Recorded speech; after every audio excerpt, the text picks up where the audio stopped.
감사합니다. 오늘 하나님의 말씀은 구약성경 에스라서입니다. 에스라서를 아마 다 찾아보셨겠죠? 에스라서. 스가랴가 아니라 에스라입니다. 중직자가 돼가지고 스가랴인지 에스라인지도 몰라요. 그래도 또 스가랴라고 또 알려주고 있네. 아이고. 에스라 한 구약성경 한 710페이지나 711페이지 정도, 710페이지나 710페이지, 711페이지 정도의 에스라가 있습니다. 에스라서,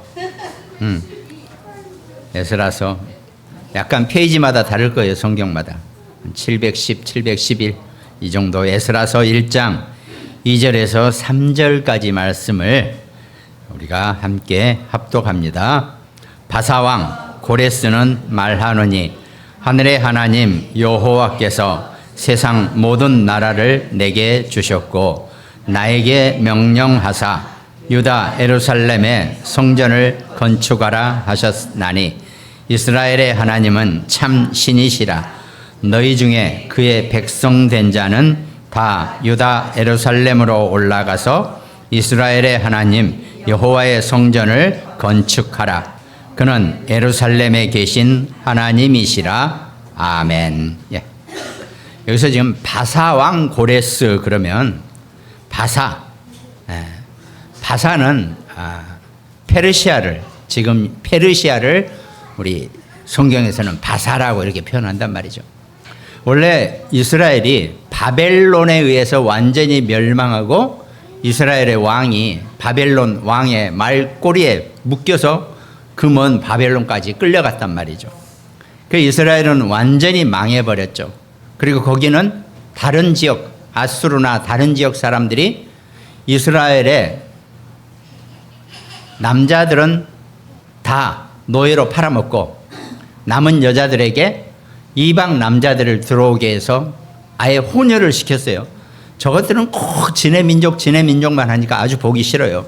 그래서 아예 혼혈 정책을 펴가지고 이스라엘 땅을 완전히 씨를 변경을 해버린 겁니다.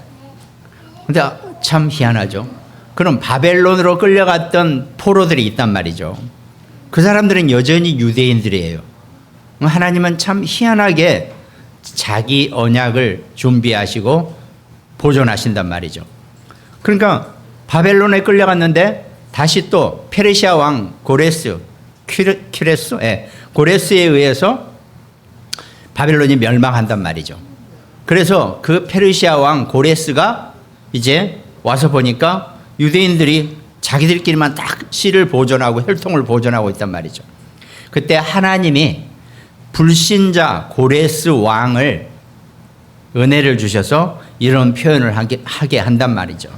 하늘의 하나님 여호와께서 세상 모든 나라를 내게 주시고, 그러니까 자기가 지금 완전히 그 고대 근동 모든 지역을 다 정복했는데 이게 다 하나님이 내게 주신 거라고 이렇게 고백한단 말이죠. 이건 불신자의 고백입니다. 이미 고레스는 유대인을 보고 저것들을 하는 걸 보니까 하나님이 내게 이런 축복을 주신 거구나 이렇게 생각하게 한단 말이죠. 그러면서 오늘 성경 제목처럼 이스라엘의 하나님은 참 신이시니라 그랬습니다.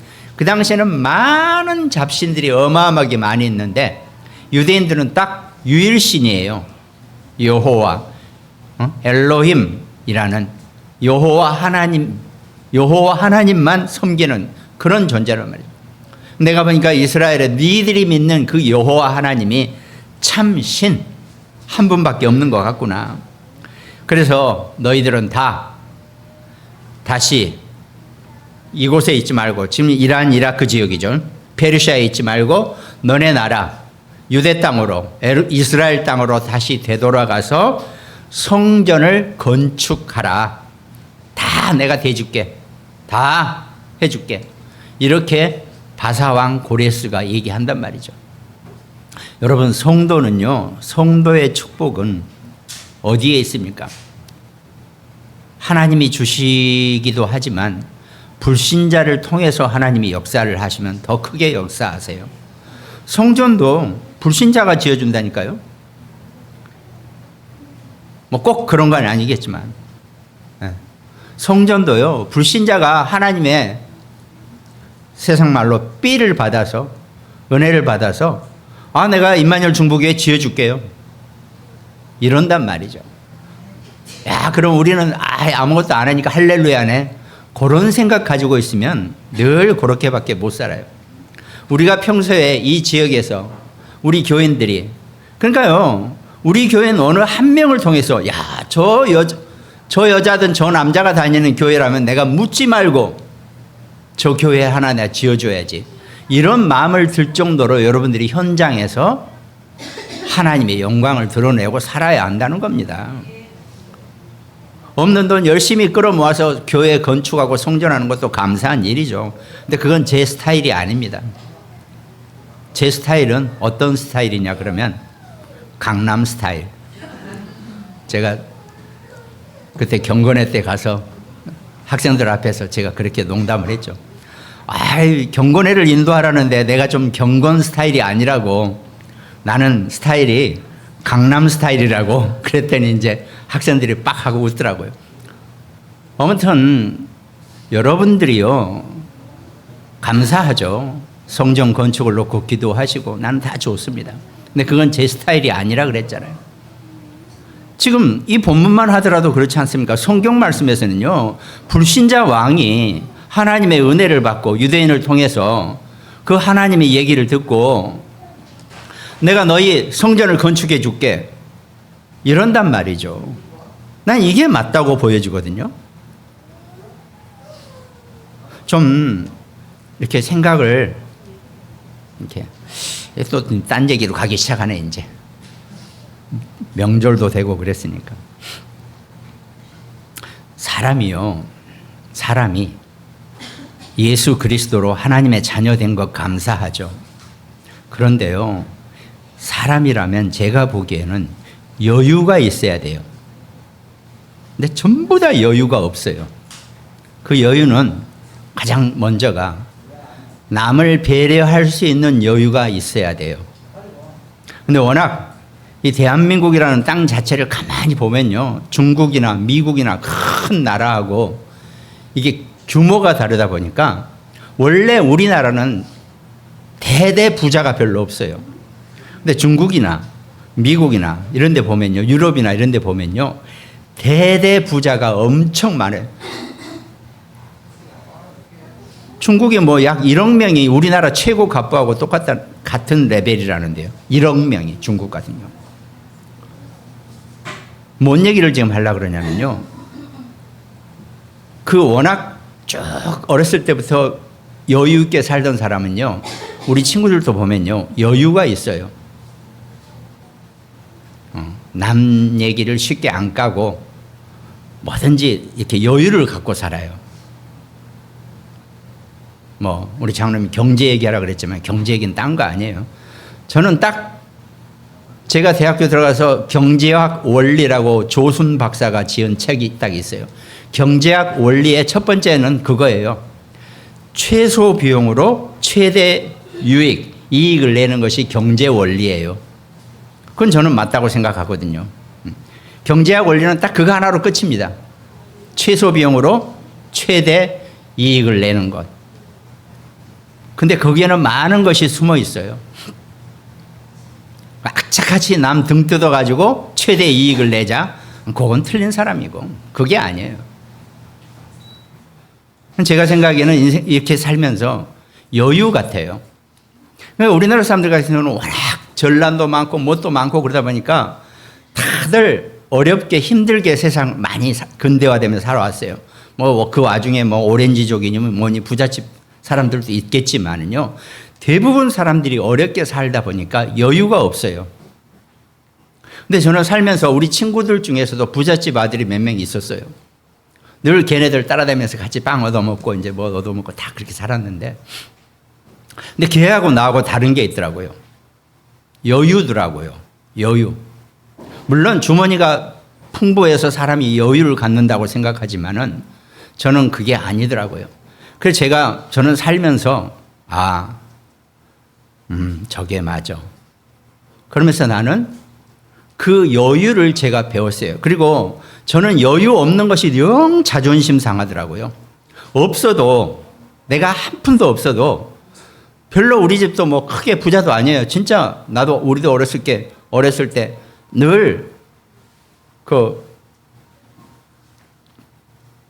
주황색, 녹색 이만한 비닐봉지에다 늘 쌀봉지 사가지고 엄마 심부름 해가지고 쌀 사오고 그랬어요. 집에 쌀을 쌓아놓고 살지를 못했으니까요. 그 정도면 왜? 원래 우리 집은 부자였는데 우리 어머님이 교회 다닌다 그러고 둘째 작은아버지한테 재산, 그 엄청난 재산 다 땅이고 뭐고 다 놔두고 우리는 광주 나가서 우린 교회 다녀야 된다고 다 끌고 나와버렸단 말이죠. 우리 아버지는 워낙 연세가 드셔가지고 교직에 있다가 돌아가시니까. 그러니까 우리 위의 형님, 바로 큰 형님이나 큰 누나 같은 경우는 나름대로 여유 있는 삶을 살았어요. 그 사람들은 또 경제적인 거지만. 이게 뭔가 우리하고 달라요. 돌아가신 우리 큰 형님만 하더라도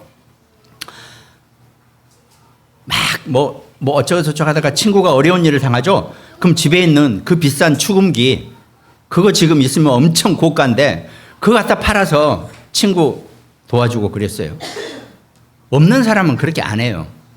근데 그 큰형님은 그렇게 살았어요. 그러면 우리가 어렸을 때 우리가 저 미친 XX 해가면서 막 그랬죠. 집안 형편 어려운데 저런 거 갖다 다 팔아먹는다고 막 그랬단 말이죠. 근데 살다 보니까요. 그게 우리 큰형님과 나하고 다른 여유더라고요. 그래서 제가 조금 그걸 느끼면서 나는 내가 여유 없는 것이 엄청 자존심 상하더라고요. 여유라는 게 돈이 아니에요. 남을 배려하는 그 여유 있는 습관이 없는 내 자신이 너무 내가 비참하고 내가 너무 짜증나더라고요. 그래서 나는 그렇게 안 살아야겠구나. 가능하면 진짜 그런 여유를 배워야 되겠구나. 좀 제가 뭔 얘기하는지 아시죠? 저는 예수는 그리스도 하나님의 자녀, 주는 그리스도시요 살아계신 하나님의 자녀, 이렇게 맥락 없이 외우는 것보다도 정말 중요한, 이게 정말 기독교 정신이고 이게 복음 정신이에요. 근데 전부 다 지금 우리가 착각을 하는 것 같아요. 정말 기독교인이 되려면 그런 여유, 뭘 많이 갖자, 이 얘기가 아니에요. 저도 우리가 뭐 있어요? 얼마나 있어요? 우리 교회가 얼마나 있습니까? 근데 불신자 고레스가 내가 너네 성전 지어줄 테니까 너희들 다 돌아가. 이런단 말이죠. 왜? 얼마나 거기 있는 붙잡혀있는 유대인들이 똑바로 살았는지, 하나님 앞에 살았는지, 그걸 보여주니까 불신자가 감동을 해서, 물론 이거를 까기 위해서는 제가 이제 다른 얘기 할게요. 이걸 까기 위해서 고레스가 왜 그랬는데, 왜 고레스가 유대인들에게 이스라엘에 가서 너네 성전 짓고 거기 가서 살아 그랬는지, 이걸 이상한 학자들 조금 이제 막 얘기하죠. 이상한 학자들은 이걸 주석사항에서 뭐라고 해석을 했냐면, 고레스가 이쪽 이란 이라크 쪽에서 사니까 이쪽 고대 근동 이스라엘 땅까지는 정권이 이 통치가 미치지 않으니까 이 사람들을 이용해서 선심을 써서 거기다 성전 지어놓고 거기서 살게 하면 얘네들이 내 말을 잘 들을 거 아니냐. 순전히 정치적인 관점으로 이렇게 해석하는 학자들도 있어요. 근데 저는 아니라고 보거든요. 하나님이 거기에 있는 유대인들에게 아까 제가 말씀드린 참 표현이 됐고 전달이 됐을지 안 됐을지는 모르지만 그 여유 있는 모습을 보고 고레스가 감동을 하고, 내가 이 모든 지역을 다 통치하고 정복한 것이 하나님의 은혜구나. 내가 너네 하나님의 은혜로 너네는 다 돌아가서 하나님 성전 건축해. 이렇게 지금 표현을 하는 거란 말입니다. 저는 이게 맞다고 보여지거든요. 여러분, 인생을 어렵게 살지 마시기 바랍니다. 저는 진짜 그래요. 저는 우리 몇 명 안 되니까 저는 속이 편해요. 차라리 다 제가 기도하고 제가 다 이렇게 신경 쓸 수 있어서 저는 뭐 100명, 200명 넘어가면 저는 목회 못할 것 같아요. 솔직히 말해서. 다 내가 신경 쓰고 싶거든. 다 일일이 간섭하고 싶고. 난 체질이 그런가 봐요. 나는 나하고 함께 있는 우리 식구들은 정말 이런 여유를 배우고 정말 이런 여유 있는 기독교인이 되기를 주님의 이름으로 축원드리겠습니다. 정말 연휴를 맞이하시면서 좀 쉬시면서 그런 여유를 한번 회복해 보시는 그런 우리 한 주간 되시기를 바랍니다. 서론은 그래서 그리스도는 나의 주인이십니다. 다시 복음으로 돌아서 그리스도가 나의 주인이시라는 것은 나는 그럼 그리스도의 종이란 뜻이에요. 주인 반대는 종 아닙니까? 내지는 노예, 뭐든 상관없습니다. 그러면 종은 주인이 시키는 대로만 하면 돼요. 다른 거 신경 쓸 거 하나도 없어요.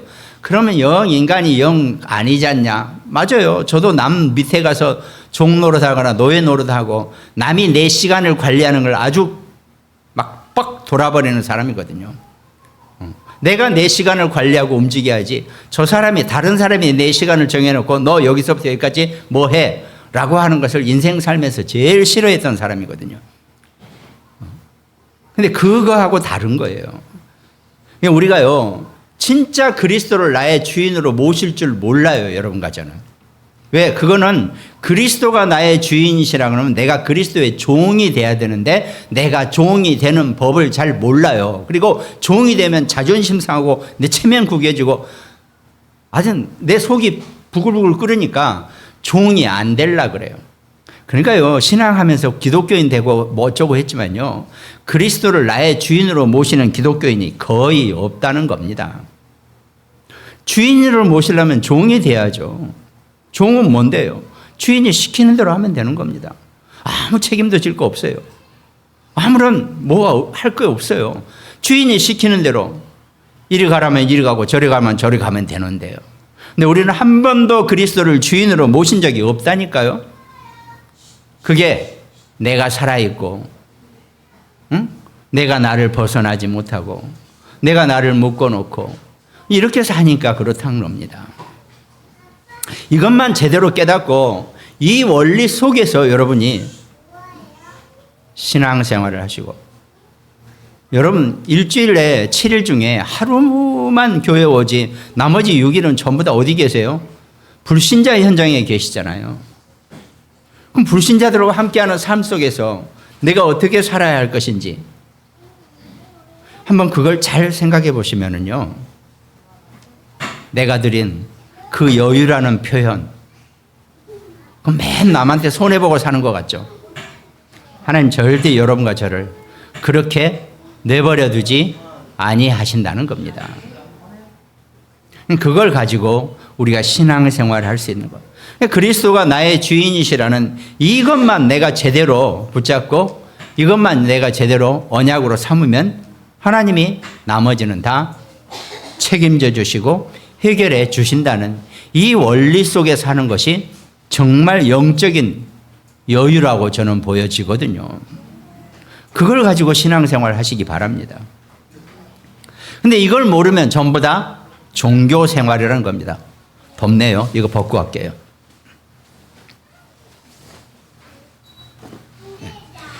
그리스도 모르면, 그러니까 세상에 많은 어마어마한 큰 교회가 있고 어마어마한 대형 성당, 교회 다 있지만 다 성경책을 쥐고 찬양을 하고 다 하고 있지만 그리스도를 제대로 고백하지 못하고 그리스도를 제대로 알게 해주지 못하면 전부 다 종교생활이라는 겁니다. 그리스도를 안다는 게 바로 제가 전에 말씀드린 것처럼 정말 나는 그리스도의 종인가, 그리스도가 나의 주인인가, 이거부터 우리는 신앙생활 제대로 해야 된다는 거죠. 이게 돼 있어야지 내가 신앙생활을 온전하게 해내게 된다는 겁니다. 그러니까 바울이 사도행전 13장 6절에 전도를 나가는데, 선교를 나가는데 온 섬 가운데로 지나서 바보에 이르러 바 예수라는 유대인 거짓 선지자인 마술사를 만나니, 유대인 거짓 선지자요. 유대인 거짓 선지자도요, 회당에 다녀요. 그 회당은 유대인의 교회예요. 시내거구라고. 교회 생활을 해요. 그런데 예수 그리스도 복음이 없으니까 모든 사람을, 그 지역 사람들을 다 종교 생활하게 만든다는 겁니다. 그리스도 모르면 무조건 종교 생활입니다. 그럼 구원 받아놓고도 그래요. 누구든지 예수 그리스도를 영접하면 하나님의 자녀가 된다고 우리는 분명히 성경에서는 약속하셨죠. 그러면 예수 그리스도를 영접해놓고 사는 것은 불신자보다 더 못하게 살고 있다는 겁니다. 그게 그리스도 모르는 종교인들의 삶이라는 겁니다. 종교활동이죠. 우리는 그러지 말자고 그리스도 복음 안에서 우리가 살아가고 있는 거 아닙니까? 그런가 하면 사도행전 16장 16절에 보면 우리가 기도하는 곳에 가다가 점치는 귀신 들린 여종 하나를 만나니 점으로 그 주인들에게 큰 이익을 주는 자라 그랬습니다. 기독교인들이 아까 말씀드린 것처럼 일주일에 6일은 불신자들하고 살다 보니까 점 안 칠 수가 없어요. 점은 꼭 점술집에 안 가도 그렇게 살아가고 있다는 겁니다. 그러니까 세상 살라 그러니까 온 세상 사람들이 따라가는 그 무속, 점술, 여기에 기독교인들이 할 수 없이 분위기를 맞추고 살아갈 수밖에 없다는 겁니다. 그리스도의 종이 되시기 바랍니다. 진정한 종이 되시기 바랍니다. 종이라 그래서 자존심 상하고 기분 나쁜 그거 아니에요. 주인의 한없는 사랑을 받는 종이 되시기 바랍니다. 정말 그리스도를 나의 주인으로 모시기 바랍니다. 그런가 하면 사도행전 19장 24절에 그러니까 13장, 16장, 19장에 이게 우리 기독교인들에게 그대로 종교생활로 가져오게 하는 거죠. 19장 24절에 뭐라 그럽니까? 즉 데메드리오라 하는 어떤 은장색이 은으로 아데미의 신상 모형을 만들어 직공들에게 적지 않은 벌이를 하게 하더니 세상은 어마어마한 배금주의와 그러니까 경제, 돈이 최고예요. 경제도 아니에요. 돈이 최고인 세상 속에 우리 기독교인들이 또 우리 앞으로 렘넌트들이 살아가야 하는데 이 부분을 제대로 분별하지 못하고 이걸 제대로 구분할 줄 모르면 그 노예가 되어줄 수밖에 없다는 겁니다. 근데 우리는 그리스도가 나의 주인이시라 그래놓고 사단의 노예를 하고 있고 흑암의 노예를 하고 있는 겁니다. 지금 그게 오늘날 거의 대부분 모든 기독교인들의 삶이라는 겁니다. 그런가 하면 그래서 우리는 이 그리스도의 삼중직이라 그러죠. 그리스도가 어떤 직분을 가지고 있는지 선지자, 제사장, 왕의 직분이라 그랬죠. 이걸 제대로 볼 수 있어야 하고 이걸 내가 누리는 겁니다. 아니 종이 주인의 얼굴을 몰라보면 그 종 맞아요? 우리는 그리스도의 하시는 일을 제대로 몰라요. 우리 주인이 뭐 하는 사람인지도 모르면 그건 종이 아니죠. 종은 주인의 얼굴을 제대로 알아보고 주인의 마음을 제대로 살필 줄 아는 자가 종노릇도 제대로 하는 거예요. 아니 주인은 이쪽을 보고 있는데 종은 저쪽 가서 다른 거 하고 있으면 그럼 어떻게 그게 종입니까? 요한복음 14장 6절 예수께서 이르시되 내가 곧 길이요 진리요 생명이니 나로 말미암지 않고는 아버지께로 올 자가 없다 그랬거든요. 선지자 하나님께 인도하는 유일한 길이신 예수 그리스도 선지자. 또 로마서 8장 2절 이는 그리스도 예수 안에 있는 생명의 성령의 법이 죄와 사망의 법에서 너를 해방하였음이라 그랬습니다. 제사장 직분이라 그랬죠. 우리의 죄를 완전히 해방시키기로 이 땅에 오신 분이라 그랬죠. 또 요한일서 3장 8절 죄를 짓는 자는 마귀에게 속하나니 마귀는 처음부터 범죄함이라 그랬습니다. 하나님의 아들이 나타나신 것은 마귀의 일을 멸하려 하심이라 그랬습니다. 왕으로 오신 그리스도, 그 그리스도가 무엇이든지 예수 그리스도 이름만 고백하고 선포하면 여러분과 제게 있는 흑암은 완전히 꺾여진다는 것을 놓치지 마시기 바랍니다. 그 그리스도가 나의 주인이시라니까요. 내가 주인을 제대로 울고 먹어야지. 종이. 내가 제대로 종 노릇을 못하니까 그리스도가 나의 온전한 주인이 될 수가 늘 없는 거죠. 늘 내 앞가림, 내 거, 내 주머니에 생각하다가 어쩌다가 한번 고개 돌려서 그리스도 하는 그런 신앙생활을 해가지고는요, 불신자보다 더 못한 삶을 산다니까요. 그래요. 경제 얘기 나왔으니까. 세상 경제는 흑암이 쥐고 있습니다.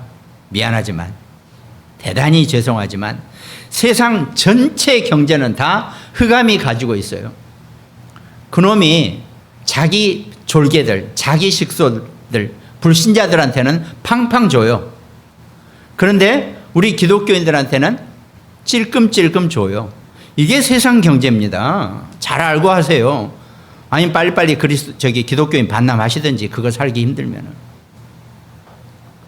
그런데 그 사단이 하나님 밑에 있어요. 하나님이 강권적으로 최 집사에게, 박 장로에게 경제를 몰아주시려고 하면 사단은 꼼짝없이 갖다 바쳐야 돼요. 이게 원리예요. 이 원리예요. 세상 경제 원리는. 기독교적인 성경적인 경제 원리는 흑암이 다 쥐고 있는 겁니다. 근데 그거를 지 마음대로 좀 이렇게 해요. 그 대신 지 말 잘 듣는 불신자, 흑암, 사탄 숭배자들한테는 뭘 팡팡 줄라 그래요. 그러니까 사단은 여러분과 저한테 절대로 뭐 안 나눠줄라 그래요. 맨날 질질거리고 살게 해서 교회고 먹고 뭐고 뭐 아무것도 생각 없게 만들고, 복음이고 종교고 아무것도 생각 못하게 하는 게 사단이 하는 짓입니다. 그런데 하나님이 그 사단 위에 계시면서, 내가 내 일을 위해서 박 장로에게, 최 장로에게 확 몰아줘야겠다 하시면 꼼짝없이 사단이 갖다 바쳐요. 그게 불신자를 통해서 갖다 바치는 겁니다. 원리를 잘 알아야 돼요. 그럼 나는 뭘 해야 됩니까? 그리스도가 나의 완전한 주인임을 고백하시고 하나님의 완전한 섭리 속에서 하나님의 절대 계획 속에 사는 것이 정말 중요하다는 겁니다. 그래서 제 논문의 결론에는 이렇게 썼어요. 있는 돈 없는 돈 해서 교회에 갖다 바치지 마라. 좀 팡팡 남는 것 교회에다 갖다 줘라. 이거 교회에 낼까 말까, 이런 수준의 헌금은 하나님 받지도 않으신다. 하나님 앞에 축복을 받아서, 경제 응답을 받아서 내가 펑펑 쓰고 그래도 남아 도는 돈을 교회에 헌금으로 드려라. 이게 기독교인의 경제 원리다. 숫자 세가지고 이거 저거 해가지고 이거 간신히 하는 그런 수준의 교회는 내 스타일이 아닙니다. 나는 교회 그렇게 운영하고 싶지 않아요. 여러분들이 하나님 축복받아서 펑펑 쓰다가 남은 걸 교회에 헌금으로 내시기 바랍니다. 그게 제 논문의 결론이에요. 이해 못하는 산업인들이 많이 있더라고요. 그 원리를 이해 못하니까. 이스라엘의 하나님은 참 신이시라. 불신자가 한 고백을 우리도 잘 못하고 산다니까요. 정말 여러분들이 하나님 자녀로서 그런데 또 우리가 하나님의 그리스도의 종이지만 하나님의 자녀예요. 하나님은 자기 자녀를 어마어마하게 사랑하고 계십니다. 여러분과 제가 바로 그 사랑의 대상이라는 것을 절대 놓치지 마시기 바랍니다. 그래서 영접하는 자 곧 그 이름을 믿는 자들에게는 하나님의 자녀가 되는 권세를 주셨으니 그랬죠. 이게 요한복음 1장 12절 말씀이에요. 근데 13절을 함께 읽으셔야 돼요. 이는 혈통으로나 육정으로나 사람의 뜻으로 나지 아니하고 오직 하나님께로부터 난 자들이니라 그랬습니다.